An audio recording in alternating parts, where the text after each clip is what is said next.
Welcome to the ReWatcher. I'm your co-leader Tom Pot, and I just watched X-Men Origins Snikt, Wolverine, and I have not done one of these for a long time, so I'm delighted to be back talking about the Wolverine Trilogy. I guess it's a trilogy. I like to just call it Fox's continued attempts to get one good Wolverine movie. Will they succeed? You probably know the answer to that, but let's find out together. Because, you know, we have the release of Deadpool and Wolverine, so it seemed appropriate to have a look back at these films. And this is, of course, the first time Deadpool and Wolverine met infamously. We don't talk about it, and there's kind of probably a reason. But if you don't want to hear me talk about a certain section of this video, there are time codes down below. I'm going to start talking about like the context of the times and the background to development of this film. I'm going to talk about the film itself and my review, what went wrong with the film, and where they went from here. So if you want to jump around, there's time codes in the description. And when you're down there, give this a like. Give your old pal Tom a like. Because I do consider us friends. And because I consider us friends, we're going to take a trip down memory lane together. That's right. I'm going to bring you back to a wonderful, interesting year. 2009.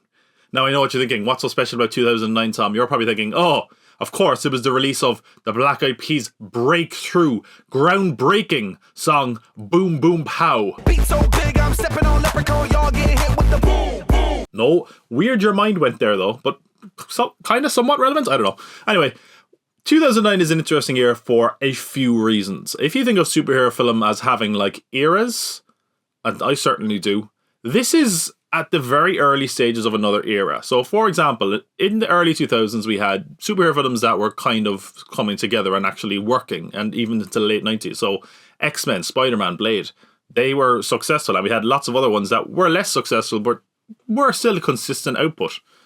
By the time Wolverine comes out, the previous year, we'd kind of got a change in the dynamic. And between 2008 and 2012 is kind of a strange period where people are figuring out what next to do with superhero films, and by 2012 that answer is very clear when the Avengers was released. But let's just have a look back at where the year was and where superhero film was in the year 2009. So in 2009, well, first of all, superhero films used to come in trilogies. Remember that?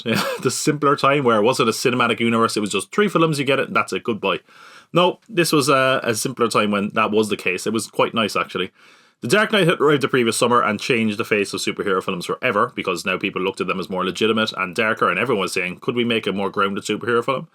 Then we also had the fact that the Marvel Cinematic Universe had taken its first wobbly steps into the universe with Iron Man and the Incredible Hulk, but it was still uncertain, and we should really highlight that. The Marvel Cinematic Universe was not a guaranteed success. You know, people were kind of taking the piss out of it a little bit, because it was like they're B+ players putting on a play, and they were like, they don't have Spider-Man, they don't have the X-Men, They don't have the Fantastic Four. What is this going to be? And as much as Iron Man was a critical and commercial success, the Incredible Hulk was decidedly less so. And because of that, it was still kind of questionable whether this thing would actually work. So they didn't really know that that was a foregone conclusion yet. But outside of the other of Marvel Studios itself, the other Marvel heroes, for example, Spider-Man, was also in an odd place. They'd finished Spider-Man 3 in 2007, and they were kind of developing Spider-Man 4, but it would seem like it was in a holding pattern. Eventually, of course, that would fall through altogether, and we'd get the Andrew Garfield Spider-Man. But really, it looked like Spider-Man was kind of winding down. It didn't look like it was going to come back at this point. We also, of course, had Fox. And Fox had an interesting situation because they'd made their superhero film trilogy, X-Men 3, The Last Stand, that come out in 2006 and made a lot of money. And now they weren't really left with many conceivable next movies after the events of X-Men 3, because they killed a lot of their cast. But they realised that they had one character that could maybe hold a franchise. And that, of course, was Wolverine.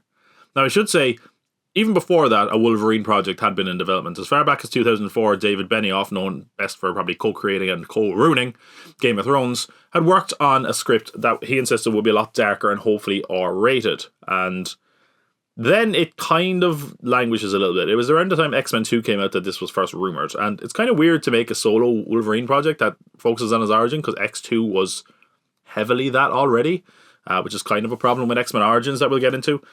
Eventually, the studio hires Skip Woods, who I'm still not convinced is a real person. If he is, he should be in movie jail, maybe actual jail, because he's given us some truly terrible films. He did like the more recent Die Hard films, including the really bad one, A Good Day to Die Hard, the 2 live-action Hitman movies. I mean, looking at this guy, it's like war crimes. Like, Jesus, this guy should be like on trial in The Hague, you know what I mean? But he was brought on board to rewrite and revise the script. Benioff and Weiss get the writing credit, but 2 other writers are brought in just before the 2007 and 2008 writer's strike, and we will get into that as well, which is a thing that also kind of attacks the film at a certain point. The script also includes Deadpool, who we briefly thought was going to get its own film over at New Line Cinema at one point, and Gambit was included as he'd long been intended for an X-Men movie. Hugh Jackman liked the similarity between him and Gambit as well, the character-wise, so it totally worked. I don't mean Hugh Jackman the character, I mean Wolverine the character. Although is Hugh Jackman a character? I don't know. I've seen him on talk shows, and sometimes it kind of seems like, yeah, you're putting on a character. You're not. No man can be that musical. I'm Wolverine.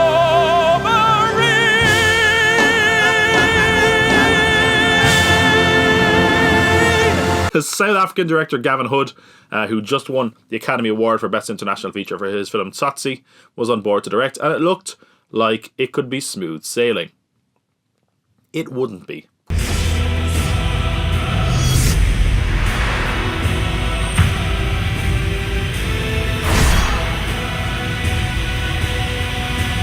Let's talk about the film itself. The movie is weird for a lot of reasons.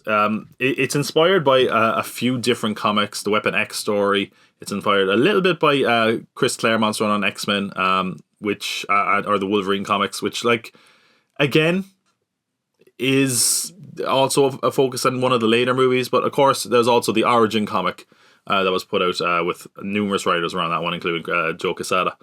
And that's kind of where the influence of this movie is clear, especially at the opening act, because our film opens in a very odd way in 1845. And it's, again, we're getting an origin story that we don't necessarily need. And that's a bigger problem later on. I don't think, personally, Wolverine needs an origin story, but that's my own opinion. I think it's nice to have this kind of mysterious, brooding character. It's weird to have, like, a character that forgets his memories, and it's like, oh, well, we know. We know your origin, even if you don't. So it's 1845. And a young James Howlett is just living his normal life in Canada. Or his life is about to become decidedly less normal, though, because he sees his father being killed by the groundskeeper. And so anxious and angry and riled up, he seemingly mutates for the first time. He has bone claws, that's right. He's popping boners, oh god, out of his hands. And in a fit of anger, he rushes forward and stabs the man. But wouldn't you know it, in perfect, just soap opera glory, as he stabs the man, he goes, He wasn't your father.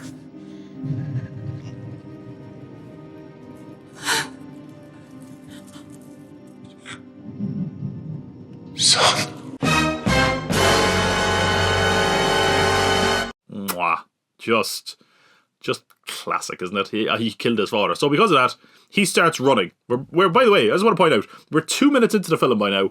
We've already got Wolverine getting his claws, killing his father, finding out who his father is. And by the way, that's why he's called Logan, because the groundskeeper was Thomas Logan.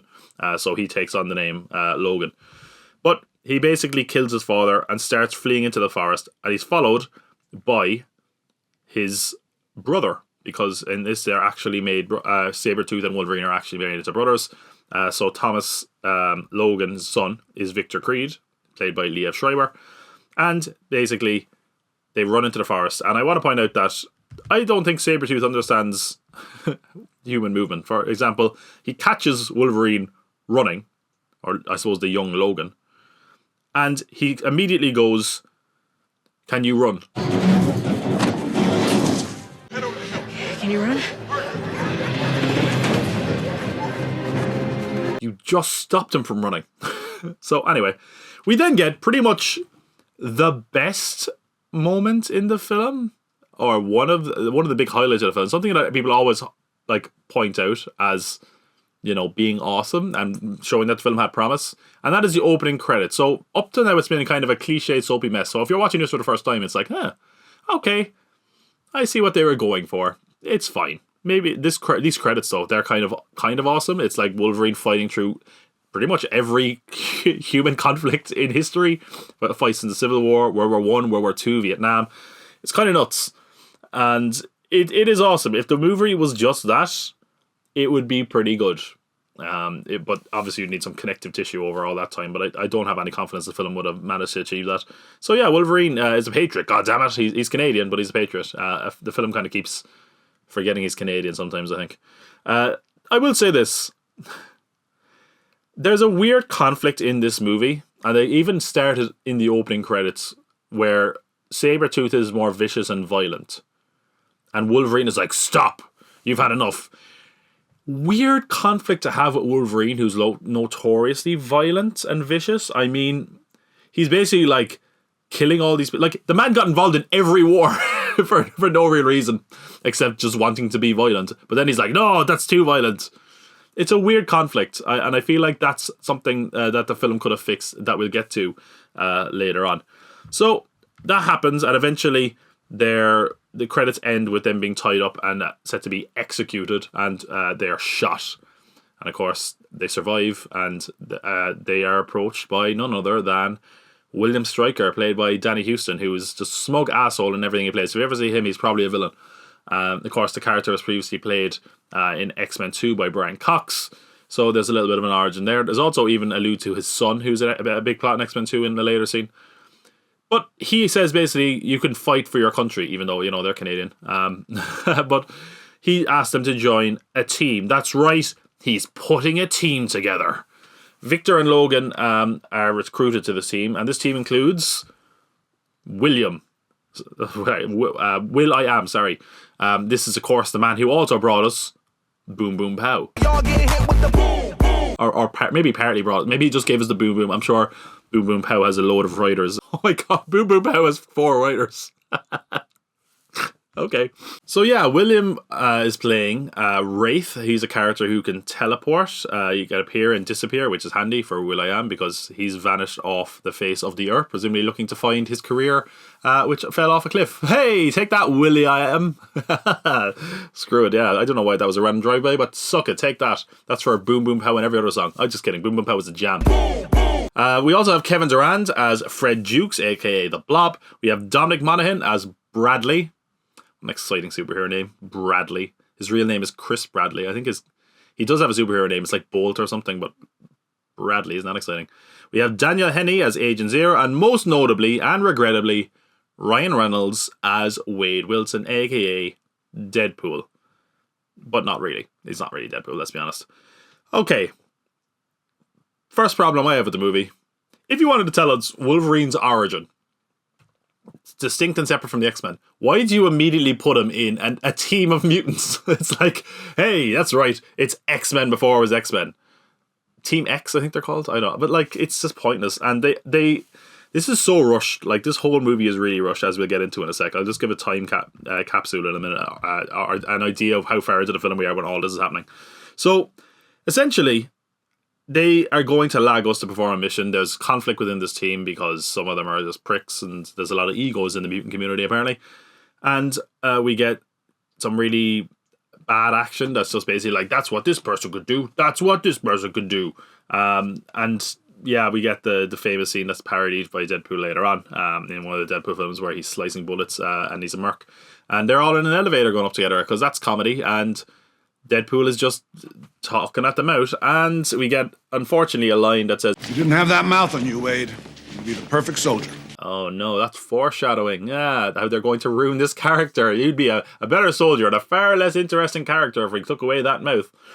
So, after less than 10 minutes of screen time, Wolverine rightfully decides these lads are shite and leaves, but Sabretooth, again, not really understanding anything about movement or what to do with it, he says, "We can't just let you walk away." Jimmy! He immediately lets him walk away. He doesn't even try to stop him. We can't let you walk away. And he just leaves. Yeah. That Lagos scene, eventually you find out that they're there looking for adamantium, meteorite. Wolverine does nothing in this scene. Like, some people showcase their powers. He genuinely does nothing. He just sits around and scowls and is like, what are they doing? They shouldn't do that. And it's weird because later on they make a big deal of like, oh, look at all the stuff the team has done. And it's like, when do they do all these things? I don't even remember Wolverine doing bad things in this. But anyway, it's very odd. Cut to 6 years later. As I said, we're now 10 minutes into the movie. Wolverine has got his claws, killed his father, found out who his real father is, fought through multiple wars, joined a superhero team, and also left the superhero team. Jesus. 6 years later, Wolverine's a lumberjack and he's okay. He's a lumberjack.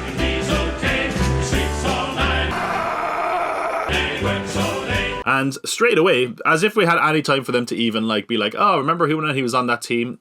Stryker just like shows up and he's like, Wolverine, they're killing the team, Wolverine. You don't understand. They're killing everybody. Remember the old team, all those great memories you have that we'll never see? Yeah, we're killing them. So he's killed Dominic Monaghan's Bradley. Rest in peace. Although, do you know what? I think they actually put Dominic Monaghan out of his misery, because in this film, like, his powers are kind of interesting, but then he's just running a really terrible carnival where, like, I don't know, he's not even running it. He has an attraction at a carnival, and all he's doing is like, can you turn off this light bulb? And no one ever can. What depressing existence does this guy have? I mean, so yeah, he kills him. He puts him out of his misery. We see that happening. And to be honest, like, the man had no dignity. Like, as if his life wasn't a joke enough. His death was a joke. Like, they show like a newspaper and it just says circus freak murdered. Ah, poor Bradley. We also were told that he killed Wade Wilson, but we don't see him kill Wade Wilson. Dun dun dun. Interesting. So yeah, he's like, hey, be careful, because he's out there. And of course, this is all like set up, really, it feels like, just for Wolverine to eventually deliver the line from the comics, which is really ham-fisted and delivered. Why is he bothering you after all these years? Say the line! Because I'm the best there is at what I do. But what I do best isn't very nice. He's also fallen in love with a school teacher. Oh, what a wholesome life he leads. He's fallen in love with a school teacher called Kayla Silverfox. Not calling her a Silver Fox because she's old and hot. That's actually her comic book name, even though in this she has powers that she doesn't have in the comic books. Oh, sorry, I'm not meant to tell you she has powers yet. That meant to be a twist. This whole scene is basically just to fridge his girlfriend momentarily.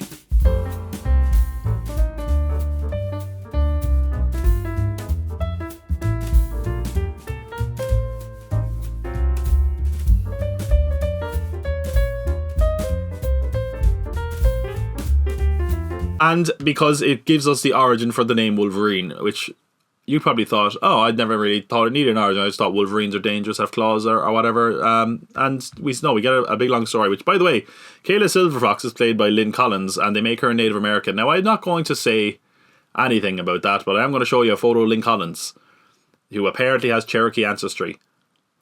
But she's Native American. Yeah, as a lot of people have pointed out, that's kind of red-facing, but anyway. So this is the story. Ready? Name was Kwekawatsu, and they lived in the spirit world together. They would wander the skies together. Trickster wanted the moon for himself, so he told Kwekawatsu that the moon had asked for flowers. But Kwekawatsu didn't know that once you leave the spirit world, you can never go back. And every night, he looks up in the sky and sees the moon and howls her name. Kwekawatsu means the Wolverine. Cuckoo Kachu got screwed. Okay. I'm like, again, I don't really think we needed that origin for the name. It becomes a thing later, obviously, but it definitely feels very deliberately manufactured. But it does lead to a sick burn later on. Stryker's like, that's right, he's coming back and killing the whole team. And wouldn't you know it, Victor does come back and tries to kill Wolverine, but really doesn't even try to kill Wolverine straight away. He kills his girlfriend straight away, just to get Wolverine angry, I suppose. And seemingly she's dead. He like scratches up the car and covers her in like fake blood or something. I don't know. She's dead anyway. And of course Wolverine is angry at that. He's going to scream at the sky or whatever they do in these movies. So Wolverine goes to confront Victor at a bar, and add one for the cliche counter. The guy goes, Guys, whatever this is, take it outside. and to be fair, they do take it outside. They smash through the wall, and they have a pretty big Barney, the real blow up of a fight. And during it, Wolverine pops his bone claws, and Sabretooth cracks the claws off. Oh, that's gotta hurt.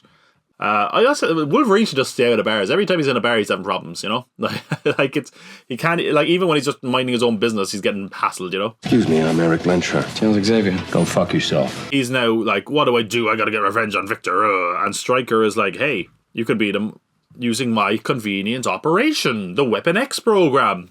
I can give you the tools to defeat him. I promise you two things.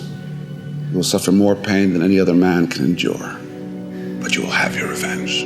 That is why they went to Lagos, because he's finally got adamantium, one of the strongest metals on the world. He's like, it's a virtually indestructible metal. And he says, I want dog tags. I can't remember why he says he wants dog tags. He gets dog tags and he wants them to say Wolverine to honor his dead wife, I guess. I don't know if they were married. Maybe they were living in sin. But it's weird to do that because you could have just been like, hey, yeah, Wolverine was his code name on the team. You could have said a number of different things. Even when he's getting this operation done, he's like thinking of the story of Wolverine like it really meant a lot. But at the time, it didn't really seem like he cared all that much. It was odd. The other thing is that we've seen this scene kind of before in X-Men 2 and it was a lot more interesting. It was visually darker and grittier and more interesting. This is really overlit and colourful and it just doesn't work for me as well.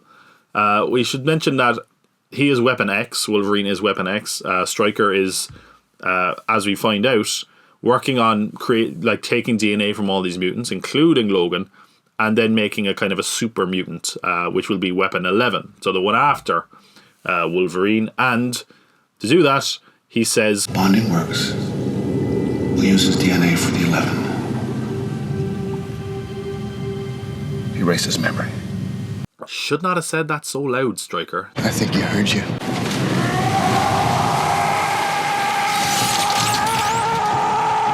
Wolverine hears this and goes berserker, starts killing everyone, slashing, going mad, like, ah! Thankfully, he does try to escape. By the way, can we just say, Stryker in this, like, is not good.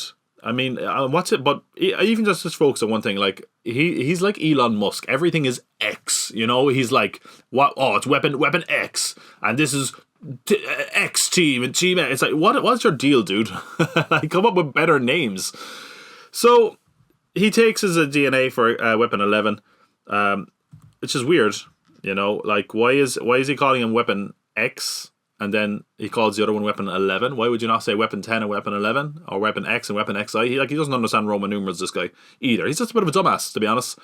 So, yeah, he does it. He tries to erase his memories. It doesn't go well. Logan jumps nakedly off a waterfall to escape. A CGI figure does. Which, man, I've seen... Look, play the footage of the dummy in The Fugitive. This, like, gives it a run for its money. It looks terrible. It's funny how they like keep the camera moving down the waterfall even when there's no CGI figure. They'll be like, yeah, he's in there somewhere. Oh, they didn't even put in like a splash. It's pathetic. So I guess they don't know what else to do with Wolverine's origin, so they decide to steal a bit of Superman's origin and send them to Ma and Pa Kent's ranch. That's unfair. He settles down with an old couple, which in another case, a bizarre Fox decision. Sometimes Fox will just use character names or abilities for no real reason except to say, that's right, we read the comics, and then give them to someone has nothing to do with it. So this elderly couple, they are named after like characters. They're like James McDonald and Heather Hudson, who are characters in Alpha Flight, basically the Canadian X-Men. So I don't know why they did that. Very strange. Now you might say, why is this scene here? Well, number one, you get a naked Hugh Jackman running through a field, so hey, there you go, ladies. You also get an origin for his jacket. He gets it from the old man whose son used to wear it. He actually wears that same jacket, I think, the first X-Men movie, so great. Thanks for that. I was always wondering, where did Wolverine get that jacket? Oh, he got it off an old man? Cool. Very odd. I think it's also a point now where we should discuss the CGI in this movie, because this is the most notably bad scene with the claws. This is the CGI claws in the bathroom scene, and it looks like a scene from Roger Rabbit. They're like really overly lit and really bad. Now the other thing is this: everyone says the claws are really bad and they're all CGI. They're not always CGI. Sometimes they're practical, and they still look really bad. They're too shiny and weird, and I know they're new, but it just doesn't look right. Like, it doesn't match the skin tone. It doesn't match the scenes it's in. It just looks really odd. It's really bad. So he hangs around the Kents long enough, and they give him a cool motorbike. I don't think this is an origin for the motorbike. I think it just gets a cool motorbike for this scene. But that pesky Agent Zero, oh, remember him? Oh, no, you don't? Oh, he's the one that was part of the team and also just hung around Stryker for the whole thing. He chased Wolverine earlier. And he does something that I really don't understand. He's looking at Wolverine through a sniper rifle, because I think Agent Zero's thing is like he never misses. He shoots the old couple, and then your man is like, yeah, he killed them. Well, he says he like pins it on Wolverine. I'm like, why did you do that? Weapon X is in the barn. He's just murdered 2 civilians. Well, you didn't have to pin it on Wolverine. Your goal is you're evil. You're allowed to kill them and then try to kill Wolverine. You don't have to pin it on them. You can take credit for that one. The other thing is, he immediately blows up the house after shooting them. Why did you not just blow up the house before? You would have killed them and Wolverine. It gives Wolverine enough time to get away. But you might say, why? It's clearly just because they want a cool shot of Wolverine riding out of an explosion on a motorbike. Yeah, I don't know. It's also really odd. Like, he could have just shot him with an adamantium bullet and saved everyone the bother, but no, okay. Yeah, there's another example of poor shonky CG here as Agent Zero like runs up a hill into a helicopter. Looks really bad. I'm not going to say anymore. Just look how bad it looks. Really bad. Also, why he didn't need to be on the hill? Just explode the house. It doesn't matter. We're going to get more explosions in a minute. Don't worry, because we have an action scene here, and it is really badly edited. It has lots of quick cuts. It isn't always clear who is where in the scene. Lots of cuts of like guys just driving and shouting into walkie-talkies. Guys where we're like, I don't know who you are. I don't care. Who are you shouting at? What's that about? Doesn't matter. Because I can't think of a more clear and obvious example of a scene designed for trailers. This is like it, you know. We have him riding the bike in a cool leather jacket, taking on the army. And we had a cool moment of him using his claws to do a U-turn. Yeah, that's badass. Yeah. Then we have and more somehow less comprehensible and less less believable than what he just did is the scene where he is on top of a Jeep. The Jeep is fired upon and explodes, and he conveniently gets launched from the Jeep right at the helicopter that's chasing him and slices through the blades. Again, pure trailer muck. Mwah. Gorgeous. So, we have one more cliche for you before we get out of this scene. Cue the Lonely Island, because cool guys don't look at explosions. Yeah, it's pretty badass. Oh, I should mention he killed Zero. They were going to stab him, but then they thought it'd be too violent for the movie, so he just like sparks the gasoline, giving him enough time to walk away for that cool shot. Yeah, take your time, Jackman. Yeah. Okay, speaking of banging music, someone who knows nothing about banging music except for Boom Boom Pow, Will.i.am. Bless his heart, Will.i.am tries to act. He's not good. He's like, We hunted our own kind, Logan. There's a special place in hell for the things we did. I'm telling you, Logan, there's a place in hell for the things we did. And I'm like, what did you do? I know you put mutants there, but he didn't do any of that. But anyway, so Stryker is having the team target mutants, and they're brought to a secret lab on an island to experiment and to possibly combine them with one super mutant. I mentioned that already. That's what they're doing. Basically, the goal of the team seemingly was to do all this shady business. They got adamantium at one point. Seemingly after Logan left, they were gathering up mutants, putting them in a secret lab on an island, and experimenting on them to presumably take DNA and make a super mutant. So, I have to talk about our next character. I nearly said our next cameo. It does feel like cameo. A not dead mutant at the moment is Blob. Did you just call me Blob? AKA Fred Dukes. He wasn't Blob before. Now he's Blob. He's had on a lot of weight, and they start, tussling. He's wearing a massive fat suit. And yeah, he basically, it's one of these things. There's a couple of scenes in this movie where like one conversation, in fact 2 fight scenes with 2 mutants in this could have been solved if they just had one explanation of dialogue. He's like, Bub, and he goes, did you call me Blob? And because of that, they get into a fight, and it's so manufactured. They're like, we're not going to get in a fight, we're going to get into a boxing match. I feel like they only did this because there's a scene where Wolverine like puts his claws through the boxing glove. They wanted that shot, so he gets in a big fight. And that's the end of the Blob. Why was the Blob in this? I don't know. What did he do in this? Nothing. They basically like set up an origin for the Blob, and then we never see him again in the movie or since in any other film. So that's good. Probably never going to see him again. Actually, I don't think the Blob will get by in today's culture. But yeah, great, well done, Fox. Way to put that character to good use. So, speaking of great ideas, Stryker is just a bit of a dumbass. So he killed Wolverine's wife, so he would be convinced to put adamantium in his body, even though he really just wants Logan's DNA so he could replicate Logan and then make it work. So why not just steal his DNA? Like, not to be too crude, but you later find out that his wife was working for Stryker. So I'm sure she could have, got his DNA, wink, wink, nudge, nudge, now what I mean, say no more. Grin, grin, wink, wink, nudge, nudge, say no more. It's 2 Monty Python references I made today. If you just wanted his DNA, you could have just got his DNA.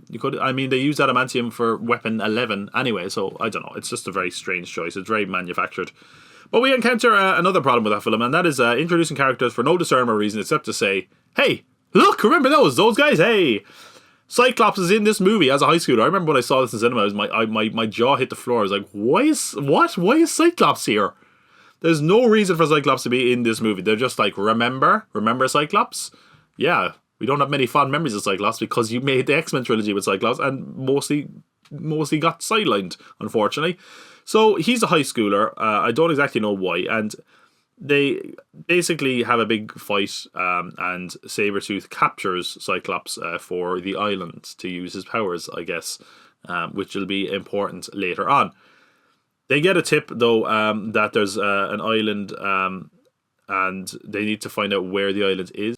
Time for another cameo. Remy LeBeau, a.k.a. Gambit Sugar.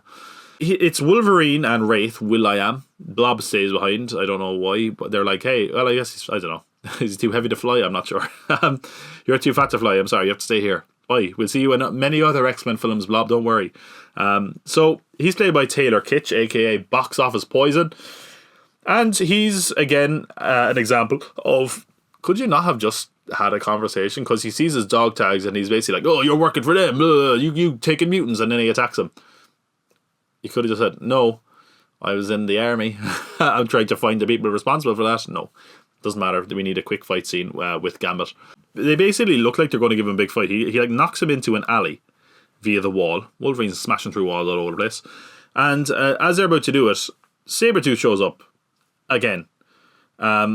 So he immediately, Gambit's like, I'm going to fight you. And Wolverine knocks him out like immediately. It's like, oh. So it's kind of sad.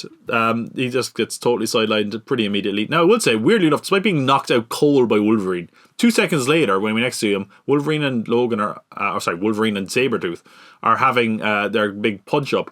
And then he's up on the roof. So he revived himself, went up on the roof, and then comes back with his kinetic energy to disrupt their fight. And it becomes Gambit versus Wolverine very briefly. Wolverine does this really kind of gammy, crappy, slicing up a fire escape from the fall. And then they're just cool. They have the conversation they probably should have had, straight away.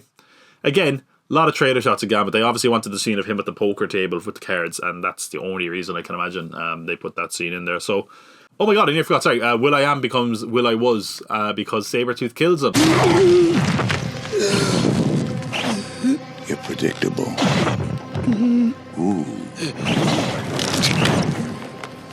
I can feel your spine, Johnny boy. That's funny. Never knew you had one. It's pretty cool. So yeah, unfortunately, Will.i.am, Wraith, is dead. He got his spine snapped internally. Boom, boom, ow. Y'all getting hit with the boom, boom. So they settle their differences and they fly to the island. 3 Mile Island, not like, I don't know, Epstein Island. I just think anytime you hear people fly to the island now, that's where your head goes. No, 3 Mile Island, which, if you were trying to figure out what island the secret lab was on, I feel like that would have been an obvious one. Like, how many islands can you actually name in America? Like, is it on Staten Island? No. It's not Manhattan? Oh, no. Probably 3 Mile Island then. Yeah. Anyway, they're not look, Wolverine's not the sharpest knife in the drawer. And this is where we get the big reveal. Ready for it? Kayla Silverfox is alive! Yes, she was never dead. She faked her death with Sabretooth. Why, you ask? Because she wanted to keep her sister safe. Who is her sister? Get ready for another pointless cameo on fan service. Emma Frost. Why are Silverfox and Emma Frost sisters? I don't know. It's also weird, like half the appeal of Emma Frost, if you were a big comic reader and you loved Emma Frost, is like her sex appeal. And then this is a really young girl, so it's like, oh, no. Why? I mean, the next X-Men film would have, something a bit more that we're expecting to with January Jones as Emma Frost. But anyway. So Victor arrives and basically says he wants the adamantium. Can't beat him. Give me the adamantium. Test came. We had a deal. You would never survive the operation. I can take anything he can. No, you can't. How did Wolverine take the news that he's basically been lied to the whole time? Because her powers are that she can influence people and make people fall in love with her, I guess, more or less. Although there's hints that maybe her love was genuine.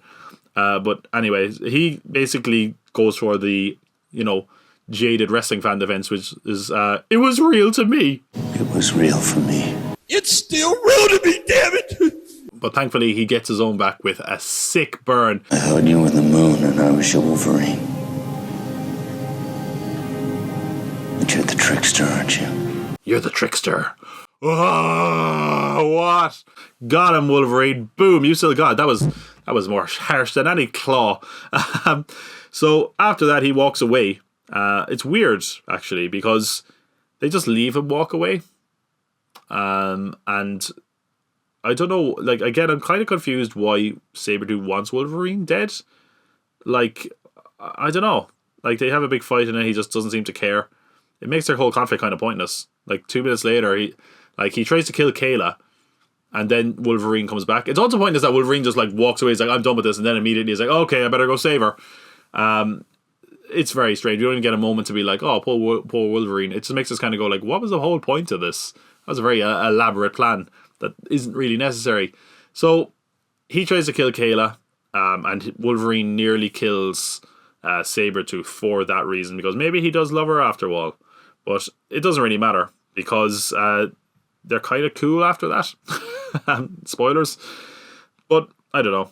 After all this, after this island full of cameos, which, by the way, I mean, I've only mentioned like the obvious ones. There's the deleted scene where Storm is clearly there. There's character. There might be a version of Banshee there. There's loads of. It's like nothing short. It's like, guess what? Look at all these cameos. Why not? You nerds are going to eat this up. It's 2009, losers. What are you going to wait for? A sequel to The Dark Knight? Well, the Marvel movies aren't going to take off. This is all you got. It's tragic. It's pointless. At this point, Stryker says, okay, that's it. Forget about these clowns. Rightfully so, probably. We're going to release Weapon 11. Not Weapon XI, Weapon 11. Before I got you, I want to know why. I needed your powers for the pool. The mutant killer. Deadpool. It's not Deadpool, though, is it? He looks like Baraka from Mortal Kombat. He has swords sticking out of his forearms. He's got laser vision. He can teleport. He's got his mouth sewn shut, which is always good. Yeah. Hey, what's this character known as? The Merc with a mouth? Well, get rid of that mouth. Bad. As we will get to later on, it's kind of a mess. So they start freeing the other mutants. Kayla and Logan free the imprisoned mutants, and Deadpool starts fighting them. Logan is holding off Deadpool at this point. Weird again. Another time for another pointless cameo. Ready? It's so stupid. Professor X is here. He's just like, hey, I heard. Like, I don't understand. Like, he knew there was an island that mutants were being kept in, I guess, and he waited until someone else freed them to take them in. Like, was he going to do something about this? No, they're imprisoning mutants. That's fine. Like, it's just very, very strange. It's also unsettling because it's like a weird de-aged Patrick Stewart. Not good. Not good at all. So they have basically the fight between Wolverine and Deadpool escalates to the point that they're now fighting on top of one of the coolant towers on 3 Mile Island. And yeah, it gets intense. Logan is getting his ass kicked until, wouldn't you know it, again, ready for a cliche? Okay, Sabretooth, who's been trying to kill Wolverine the whole film, is now about to side with Wolverine so Deadpool doesn't kill him. What's he going to say? Place your bets. Ready? Say it with me now. Nobody kills you but me. So they start fighting. They're kind of fighting back to back on top of this coolant tower, which schlock. Wolverine is clawing away. Sabretooth is clawing away. I should also mention Liev Schreiber wears a coat the whole time in this movie, like he's Silent Bob. I pretty much most of the movie anyway. Apparently they offered him a muscle suit and he was like, no, I'm going to do it for real. Like, you put on a bit of muscle, and then they just have him wearing a suit the whole time anyway. So I guess they didn't want anyone like being compared to the muscle that Logan has put on or Hugh Jackman has put on. I don't know. They defeat Deadpool. They cut off his head. And the laser of his head keeps going around and destroying the tower. I always thought that was meant to imply that it was like the 3 Mile Island meltdown. I don't think it is. Which, hey, that might have been kind of clever. Never mind, it doesn't matter. So they're battling away. The tower starts to collapse. Victor leaves. He just kind of escapes and runs off. Logan is safe in the collapsing tower by Gambit, and he finds Kayla. Stryker shoots him in the head with an adamantium bullet. that makes him unconscious.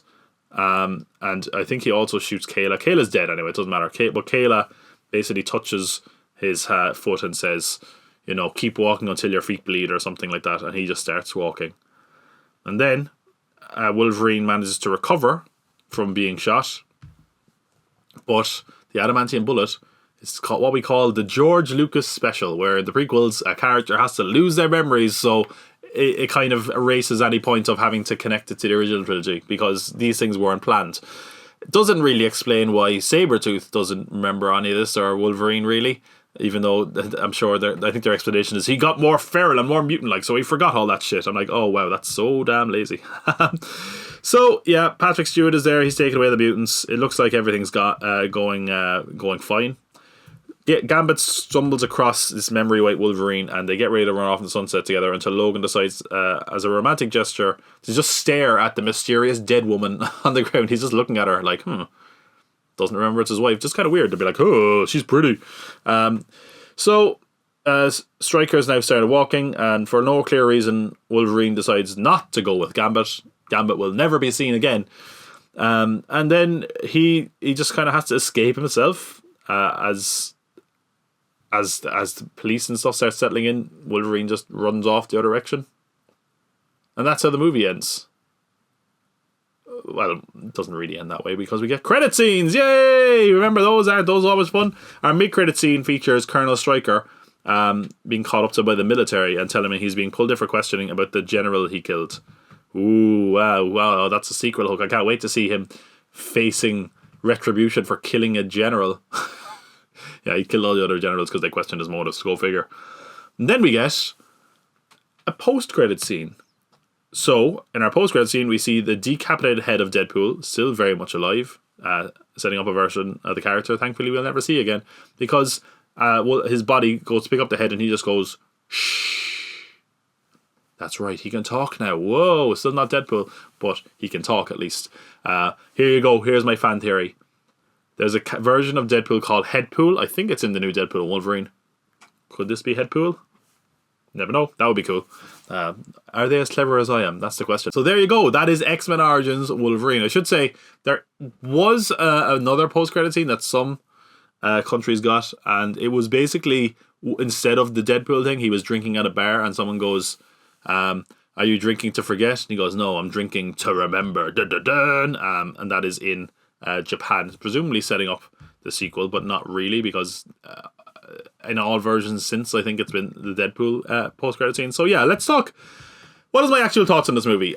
It's totally scattered. It's incredibly overstuffed. There's so many different stories here that really don't need to be here. We have Wolverine having an origin story and a love story, which we really don't need. His relationship with Sabretooth, the creation of a mutant team, we don't need that. The rise of Stryker, we don't need that. And those are just the basic stories. Like, there's stuff here you can fit, but there's too much going on. They clearly stuffed in as many mutants as they can to see what would stick. Gambit has no real purpose. In fact, any conflict in this movie, as mentioned, could be just happens on the thinnest reasoning. He barely impacts the story, and it feels like Gambit is only there for marketing purposes. Cyclops doesn't need to be in the movie at all. Why is there even a whole mutant team anyway? Why would you say, like, hey, we're not doing the X-Men this time, but then making the X-Men anyway? Like, Team X is basically a superhero team. It could have been a solo movie. There was no need for all of that. I don't know why they focus. Yeah, I just don't know why they focus on his independence from the X-Men team and then just put him immediately in a team with the letter X in it anyway. Very disjointed. It makes the second half of the film feel like side quest of a video game. Go meet this character, fight them. Okay, next stage. Side note: the actual video game for this is awesome. It's like proper violence and really good game. I feel like everyone who mentions X-Men Origins Wolverine has to be like, but the game is really good, and it is. There's like. It's just really odd. Logan's motivations are really weird. Like, he has no problem killing, but he doesn't want to kill as much or as viciously as Sabretooth. It's just like kind of flawed reasoning. Like, the other thing is, like, why would you not have the character have an arc? Why would you not have him be like this more mild-mannered, not aggressive person and then become that through all this horrible stuff? Like, imagine if, like, the romance he had and that betrayal and having to kill his brother or something in Sabretooth or something like that turned him into this hardened bastard that we know. Or realizing he had to be more violent and aggressive and shut people out. Why? Because then they would be like, oh, well, he has to forget all this. Bang. So it's so stupid. No one else really has that much else to do. Wolverine doesn't have things to do, and sometimes like he goes to Lagos and just does nothing. I don't get that. And again, it's really rushed at the start, really middling in the middle where they just cram in a load of cameos, and then it's like, what was the purpose of this? What, like, as for an origin, what did we learn? How did we get Adamantium-Man's body? We already knew that, but they tell us again. Why is his name Wolverine? A story that's kind of pointless and didn't need explaining. How he got his jacket? Yeah, look, it's a sweet jacket. I mean, I can't take the jacket away from him. Jackman's good as Wolverine. I think Liev Schreiber makes it good. Sabretooth. Outside that, though, this movie just has a lot wrong with it. It's dumb and disappointing, but I will say I've seen this movie a lot. It's like an easy guilty pleasure watch. It's not good. It's riddled with cliches. It's kind of amusing. And I'm sure is handy for all those people who make fan trailers on YouTube, so that's good. It's a bad movie, but it's not like boring. It's just not really good. It's just a disjointed mess. So yeah, I would not recommend. It's not a good film. So the question is, what went wrong here? Why is this film such a mess? How did they fuck it up this badly? So, there's a lot of answers to this. Okay, so, first off, Gavin Hood, who directed it, would consistently clash with Fox. Specifically, the head of Fox at the time, Tom Rothman. He's now the head of Sony, so imagine that. You can just fail upwards in Hollywood. He would constantly clash about the tone and the direction of the movie. It seems like this would have been a darker movie if Gavin Hood had his way. He wanted to focus, like, for example, on the post-traumatic stress disorder Logan would have from the war, but he kind of was worried, or Fox were worried, that would be boring.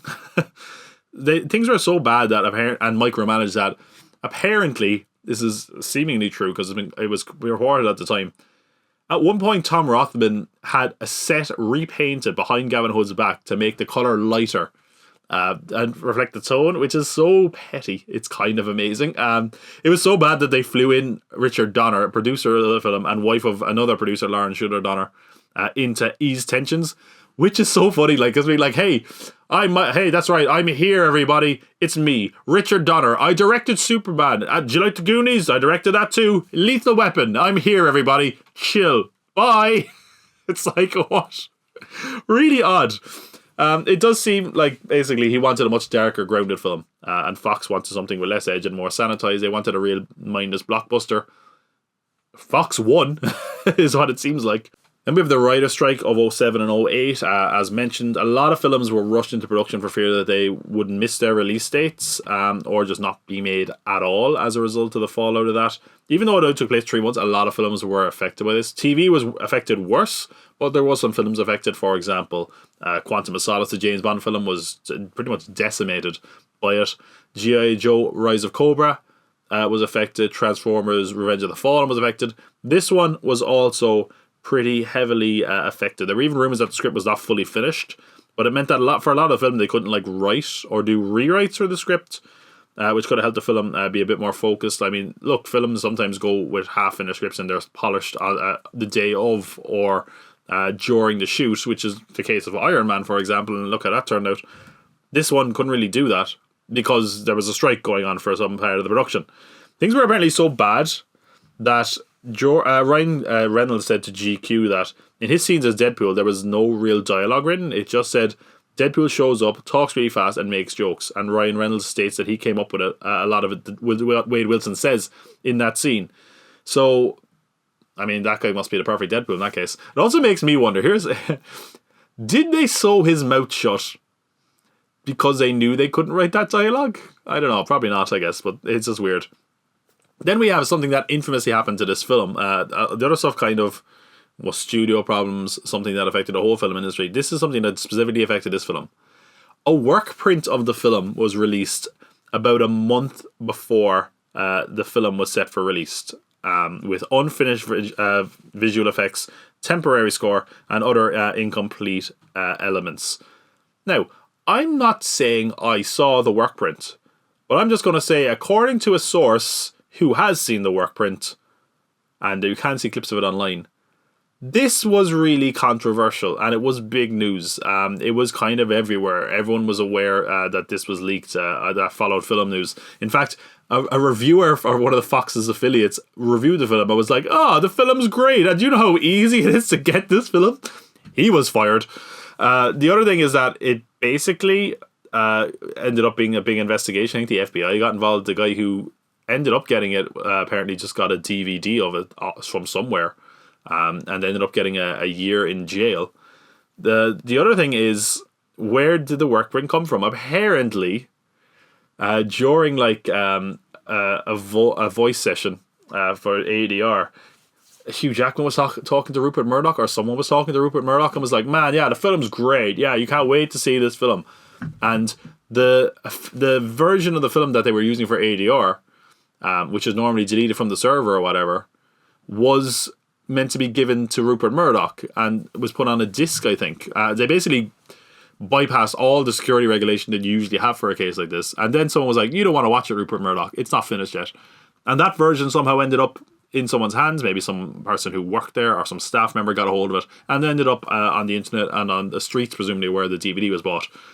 The other thing is, they lied through their teeth to make this film not appear as, you know, as different to the work print as possible, basically, because reviews got out pretty quickly from the work print. The movie sucked regardless of effects, and yeah, the effects were bad, but also the film was. So they were like, yeah, the actual film, that was a long time ago. We've done lots of different things since then. Actual film is longer. And then, of course, it comes out, hey, wait a minute. This film's runtime is the same runtime as the work print. And yeah, the film is not any better than the work print. You might get more laughs out of the work print because it's kind of funny. So that is what went wrong. A lot went wrong. Now the question is, what happened next? What happens when the film was actually released? So it debuted to lackluster reviews, obviously. 38% on Rotten Tomatoes. And despite a decent opening weekend on a budget of $150 million, the film made $373 million at the box office, which isn't the worst, but it was seen as an underperformance considering it made less than the last two X-Men films. It made more than the first X-Men film, but that's not saying a lot. Fox were quick to blame the work print for its performance in some territories, but it doesn't seem like there's much basis for that. But they certainly had an excuse for it. So what happens next? The X-Men franchise is kind of... It has a bit of a doubt, because they were like, Wolverine was kind of the main character of the franchise, and if he couldn't deliver, there was concern about what it meant for the films. So one film it definitely affected is that when they called the film X-Men Origins, it seemed like that could be the way forward. X-Men Origins this character, X-Men Origins that character. There was for a long time going to be apparently a film called X-Men Origins Magneto. And thanks to the writer's strike, again, and the success, or lack of success, of this film, this project was pretty much killed. Now, it was repurposed into X-Men First Class, which would be the next X-Men film, so much so that the person who wrote that script did get a story credit, but it basically falls apart as what it is. They said we need more X-Men. Maybe they should keep X-Men more prominently in the title. And because of that, we get X-Men First Class, which is a really good X-Men film. So I killed off the Magneto film, which arguably we didn't need anyway, because it would have had a villain fighting another villain. He would have fought Mr. Sinister in that film. So, you know, not the worst that didn't happen. It also, as far as Wolverine goes, it features a cameo from Wolverine, which chances are I probably played that clip already. Go fuck yourself. Another unrelated project to this, there was talks of a solo Gambit movie that Fox were looking at, but it seems like Taylor Kitsch was never going to come back for that role. They were looking to make a Gambit movie in the mid-2000s, but it went through a series of writers, directors. Channing Tatum was apparently attached to star, and by the time Disney acquired Fox, the thing is dead altogether. But there is one mutant who fares a lot better. The reason we're talking about this, of course, is Deadpool and Wolverine. This movie has a very interesting fallout for Deadpool. Basically, the movie comes out, and after a successful weekend, Fox is like, we're going to make a Deadpool movie. And straight away, they hire Rhett Reese and Paul Wernick to write the script, and producers are very clear, we're going to get a more faithful version of Deadpool this time. So everyone's like, oh, awesome, finally, we might actually get something good out of the bad, you know? They write an R-rated script, and by June 2010, they had approached directors including Robert Rodriguez, but by the time they actually get ready to make the movie, it looks like Tim Miller is going to direct it. He'd be making his debut as a film director here, but he had impressed executives with his effects work through his company Blur Studios, who'd actually done some adverts for, I think it was DC Universe Online. That really is something that impressed Fox. But 2011 rolls around, and in 2011 we get Ryan Reynolds as a superhero, Green Lantern, which is a critical and commercial disaster, and Fox are scared. They're like, we're already nervous about the R rating. Maybe we don't want the guy who was just in one of the biggest superhero flops of all time attached to this risky project to begin with. Maybe we don't want to make this project at all. The problem is, they look at the script and they're like, I don't know if we can make it not an R-rated movie. So they need some convincing. And they go to Tim Miller and his effects company, Blur Studios, and say, here's some money. It's like low six figures apparently. Go make test footage and we'll decide if this thing actually has legs. And they decide, having seen the test footage, no, no, we don't need that. This is not needed. We're not going to make a Deadpool movie. By 2012, the test footage was done and it was basically going nowhere. After the success of the Avengers, people are like, hey, maybe we can make more superhero films. And some people think, hey, this is the time for a Deadpool movie. Really, they're just like, no, we're not going to make that R-rated Deadpool movie. But we could put Deadpool in like a team, so presumably like X-Force or something. And that's what they're considering. But it doesn't really look like it's going to go anywhere, to be honest. And yeah, the fact is that Deadpool is basically languishing in development hell at this point. It doesn't look like it's going to go anywhere. But the footage was impressive. And chances are you're seeing it right now. And that should tell you something. The footage leaked onto the internet. It featured Deadpool breaking the fourth wall, so much so he even says hi to the Fox CEO Tom Rothman during it. Crime's the disease. Meet the cure. Okay, not the cure, but more like a topical ointment that reduces swelling and itch. Hi, Tom! And it actually is a scene quite similar to what appears in the finished first film.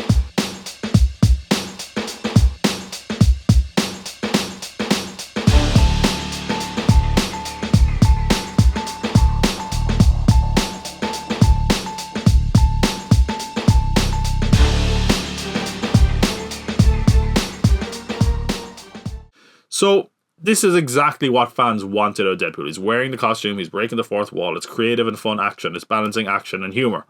And that is exactly what fans want. It leaks onto the internet in July 2014, and the internet eats it up.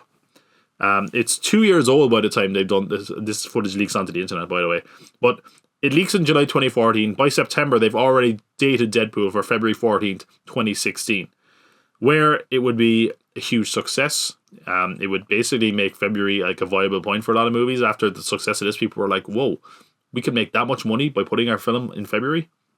It also spawns a successful sequel. It makes Deadpool into one of the most successful solo superhero films and one of the most successful R-rated film franchises ever. Hey, it's me. Don't scratch. Just cleaning up the timelines. Look, eventually, you're gonna hang up the claws, and it's gonna make a lot of people very sad. Huh? But one day, your old pal Wade's gonna ask you to get back in the saddle again. And when he does, say yes. And it's now brought us to a third film, which is finally in the MCU for Deadpool and Wolverine, which hopefully means we're going to see Deadpool finally in the MCU properly and with a more accurate Wolverine. Let's fucking go. Speaking of Wolverine, Fox are not done with our sharp-handed mutant yet. They decide that they want to give him another chance. When X-Men First Class comes out and kind of disappoints financially, they say, hey, let's just try Wolverine again. And they would. In 2013, we'd get the next solo Wolverine film called, well, The Wolverine. And that's what we're going to talk about next time. So, if you enjoyed this video, be sure to give it a like, press subscribe so you don't miss that video and future videos. Let me know what you think of this in the comments below. Do you think that this movie is overhated? Do you think it's bad? Why do you think it's bad? Let me know in the comments below. And let me know if you're looking forward to Deadpool and Wolverine. Aside from that, check out this channel. There's loads more stuff on this. In this series alone, I talked about the Punisher films, the Fantastic Four films, and there's loads more stuff on the channel at the moment and coming up in the future. So, either way, I hope you enjoyed this video. Please come back for the next one, because remember, I'll be watching. Take care.